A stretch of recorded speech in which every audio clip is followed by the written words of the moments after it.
যে সিনেমাটাই থাকবে কিনা তার কোনো সত্যিই কোনো নিশ্চয়তা নেই। মানে ইট কুড বি মানে ম্যাটার অফ 2, 3, 4, 5 ইয়ার্স মোর। মানে এরকমও হতে পারে, আবার হলো না, কিছুই চলে গেল, মানে রাদার মানুষের বিশ্বাসটা রিস্টোর্ড হলো, 2 ফিল্মস, 2 বিগ স্ক্রিন, আবার লোকে 2.5 ঘন্টা 3 ঘন্টার ছবি দেখা এখনো দেখে। যাই হোক, কিন্তু এই আমি বলতে চাইছি একটা প্যারাডাইম শিফট হতেও পারে, সেটা সিনেমার এগেনস্টেও যেতে পারে, সেটা সিনেমার ফরেও আসতে পারে। পশ্চিমবঙ্গে যদি এখন দেখা যায় যে নাম্বার অফ সিঙ্গেল স্ক্রিনস বা মাল্টিপ্লেক্সেস হঠাৎ করে একটা হাইক হলো, তাহলে ছবিটা বদলে যেতে পারে, অনেক কিছুই হতে পারে। কিন্তু আবার এটাও হতে পারে, ও যেটা বলছে সেটা হচ্ছে সিনেমা বলে কিছু থাকলোই না। মানে সত্যি তো এআই এর মতো একটা জিনিস, সেটা যেটা যেটা করছে, সত্যি ও তো সিনেমার মতো একটা জিনিসকে ধুয়ে মুছে সাফ করে দিতেই পারে। এবং সেটা খুব বেশি দূরে নাও থাকতে পারে। হ্যাঁ, আর একটা জিনিস হচ্ছে যে মানুষ সমাজের মধ্যে থেকে না, ওই যে বলছি একটা যে কোন জিনিসটা রেস্টোর করা উচিত, এটা নিয়ে না সমাজের মধ্যে খুব ধারণা পরিষ্কার নয়। একটা সোসাইটি হয় না, ইউরোপে এই যে মানে কি বলে, এই যে পুরনো কনস্ট্রাকশন, এই যে আমরা ওই ছবিটাতে খানিকটা দেখা যায়, অন্যান্য ছবিতেও আছে, সেটা হচ্ছে যে ওই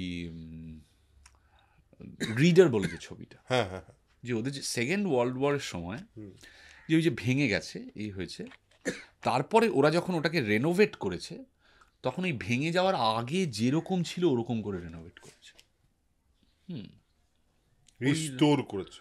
হ্যাঁ, আমি এই ধোলাভিরাতে গেছিলাম, গুজরাটে। ধোলাভিরা হচ্ছে হরপ্পান সিভিলাইজেশনের সব থেকে বড় রুইনটা ধোলাভিরাতে। মহেঞ্জোদারো পুরোটাই পাকিস্তানে, আর গুজরাটে হরপ্পার অনেকগুলো আছে, তার মধ্যে ধোলাভিরা ইজ দ্য বিগেস্ট।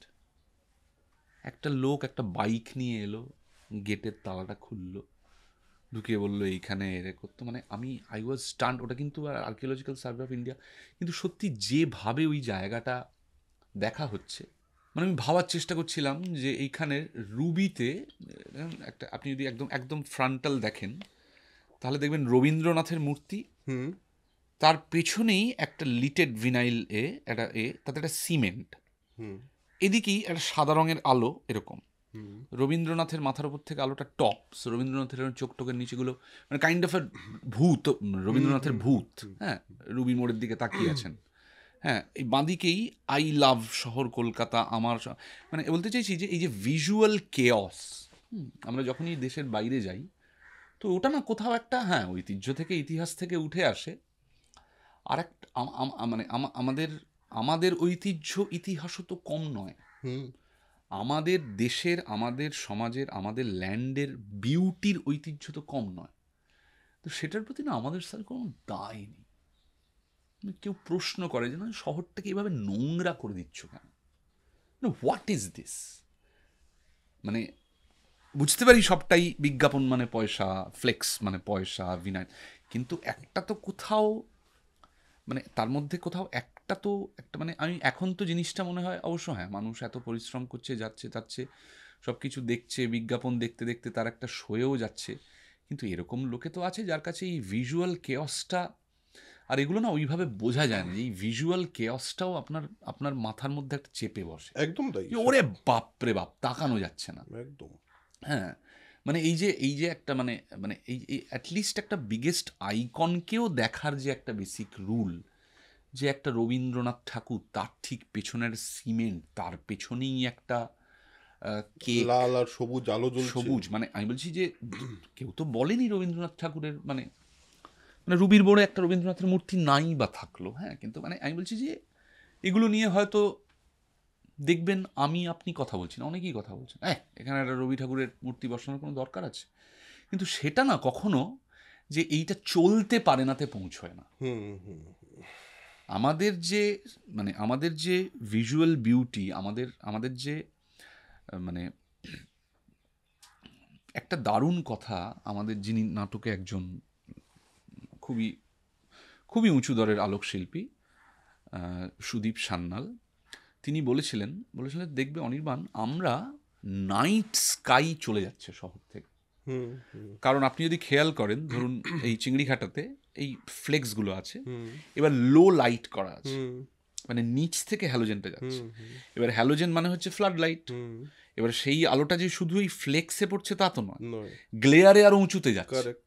এবার এরকম অনেক লো লাইট হয়ে হয়ে হয়ে হয়ে আপনার আকাশে অনেক দূর পর্যন্ত নাইটটা নেই, গ্লেয়ার আছে, একটা লাইটের গ্লেয়ার হয়ে আছে। Correct correct. So you don't get to see the night sky. তো আমি বলতে চাইছি যে মানে অনেকগুলো প্রেশার আছে আমাদের চোখের, আমাদের মনের, আমাদের কানের। হ্যাঁ, এই যে মানে হর্ন বলি বা সিটি কেওস বলি বা এই বলি সেই বলি, যে পরিমাণ ভিজুয়াল এবং অডিও কেওসের মধ্যে দিয়ে আমাদেরকে যেতে হয়। এই আমরা যখন সাউন্ড ডিজাইন করেছি বল্লভপুরের মন্দারে, যখন আমি সবসময় বলি আমার ইঞ্জিনিয়ার মানে আমাদের ডিজাইনারকে যে বাড়িয়ে রাখো, তুলে রাখো। হুম কারণ ওই যে শম্ভু মিত্র যে কথাটা বলছেন, যেখান থেকে আপনারা এলেন, এবার শম্ভু মিত্র যখন বলেছেন তখন সিটি কেওস যা ছিল আর এখন সিটি কেওস যেখানে এসে পৌঁছেছে, আকাশ পাতাল তফাৎ।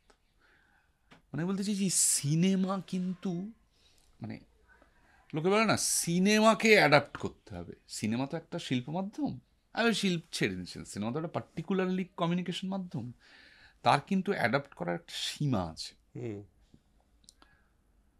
মানে সিনেমা কিন্তু 2 ঘন্টা 15 মিনিট 20 মিনিট 2.5 ঘন্টা লাগবে, হুম সিনেমা কিন্তু রিলস অ্যাডাপ্ট করতে পারবে না। কারেক্ট।